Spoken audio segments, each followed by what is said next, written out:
What's up, people? It's Guru. Welcome to Geek Assault. Today, we will be reviewing Scum's Wish, episode 11. Let's go.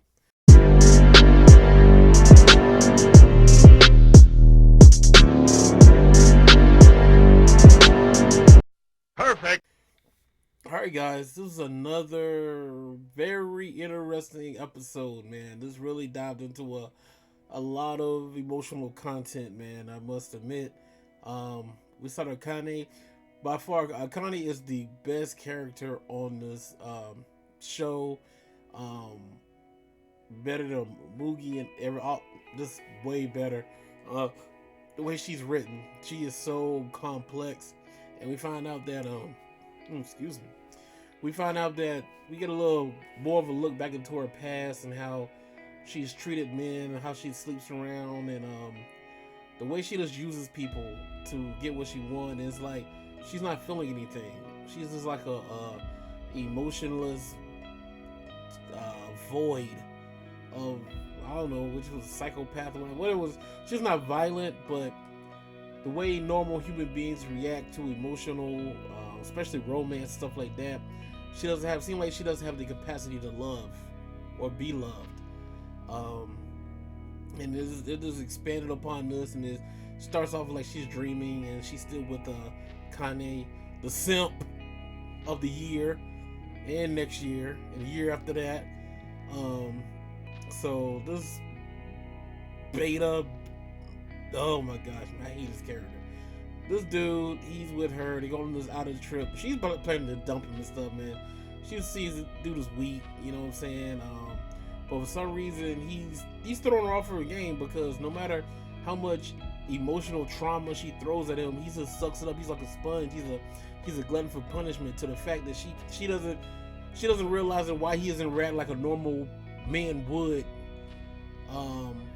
from the emotional stimulus that she's giving him, and it's to the point where she's finding him boring and stuff. So she's trying to figure out why he been sleeping with her. And she realized the first time they slept together, they were drunk, and she tries to get him drunk again to try to like equal the balance. Of, like, you know, if he's drunk, he's not gonna act like he normally acts. So kind of like even the playing field. Because even though now he knows that she sleeps around on him, she cheats on him, and he still accepts it. I guess she's trying to just crack his armor because she's trying to figure out what's going on with this guy. He's almost the exact opposite of her. It's like it's weird. It's weird. They belong together, but when you see it, you can tell that them two belong together, man. Because what she is as a person and how she deals with relationships and emotions and stuff, she needs a man like him in order to be with her, to accept who she really is at heart, or she's gonna be by herself. Because no other person gonna be able to accept the kind of disrespect, the lack of emotion in their relationship.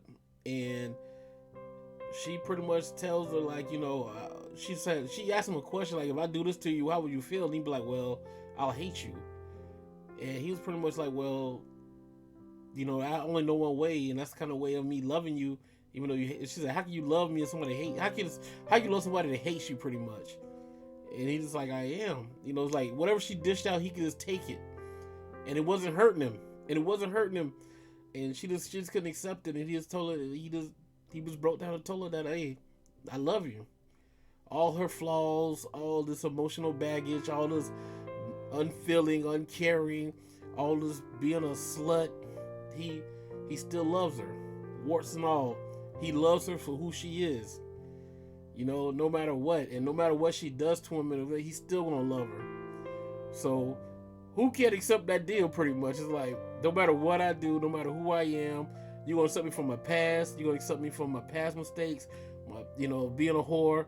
Probably me being a whore in the future, you're gonna accept that too. If I cheat on you, you're gonna accept that too. You're still gonna love me. This unconditional love is gonna come from this man.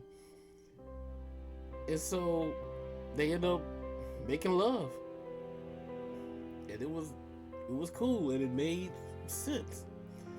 And then come to find out, to this, you know, they wake up, he look at the sunset stuff on the beach stuff.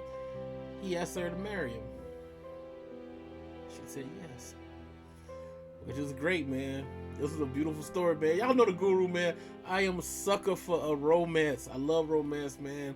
And this was not even romantic at all. It shouldn't have been romantic at all, but somehow it was. You know, this was a very good episode, man. It was very, it was deep. It was whoever wrote, like I said, I gotta find out if a man or a woman wrote the story. Whoever it was, man, they're on the A game with this character. Her character is awesome, and even though I can't stand this type of person, I can't stand this beta male simp that he is, this weak, spineless, ballless man that he is. Somehow, some way, he seems strong.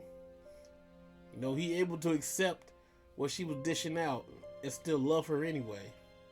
He had no kind of testosterone. And dealing with that, I can say this, he had lack of ego. So what he wanted in life, he was able to get it. Which is crazy, man. And he didn't have to be alpha to do it, you know? But hey, the price he got to pay is a heavy price. But guess what? It didn't even matter to him. He paid the price. So it was beautiful, man. It was a beautiful disaster, man. So yo, she went back and told Mugi what was up, man, and he finds out that she's gonna get married, and it shatters a lot of things to him, man. You know what he said? He manned up, man. Mugi's a good guy, man. Mugi balled up, and he said, you know what? Congratulations. It was over. The chase was over. And so then, after that, she's out in the rain, man, and he just lets out this emotional cry, just lets it all out to her, man, and she just walks out of his life, man. Ah, beautiful storyteller, beautiful. Bravo, man, bravo. We don't need an episode 12, man. This episode right here put it down. Oh, man. And sorry for the spoilers. Watch the episode anyway. That's how good it was, dog. This was a good ass episode. Y'all hating if you sleeping and you hating if you ain't watched this series yet, man. You'll learn something about life on this one, man. Whoever wrote this stories, they've been through a lot. They've been through a lot, man. They had their heart broke.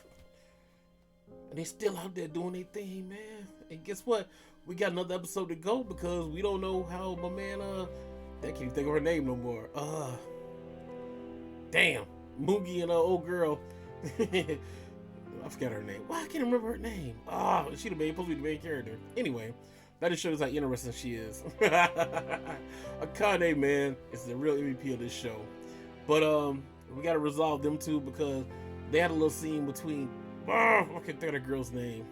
Her and her friends met up at the like at a restaurant or something. They were talking, and she was saying how her friends about how they haven't seen her and Mugi walking together, how they broken up, and she pretty much was like, yeah, you know, I haven't seen him lately, and blah blah blah. And they looked at her like, wow, you're so mature, you know, pretty much be going through this, and you know, Alex not even affecting you, and the way you accepted it, you know, she's not crying or acting out. So, but of course, they don't know the whole true backstory behind everything, and pretty much how their relationship was a fake relationship. But it is what it is because she is handling this situation pretty mature. And like I said, this episode could have been the last episode, and it would have been perfect. It would have been perfect, man. Because no matter what, you kind of want to see what's going to be resolved between Mugi and old girl. I must admit. But, man, this is a good episode. This is good. Tell me what y'all thought in the comment section. Don't forget to like, rate, and all that good stuff, man. And this is Guru. Y'all know what channel it is. Geek Assault. And this is the one-stop shop for what? All your geek and pop culture needs. I'm out. Peace.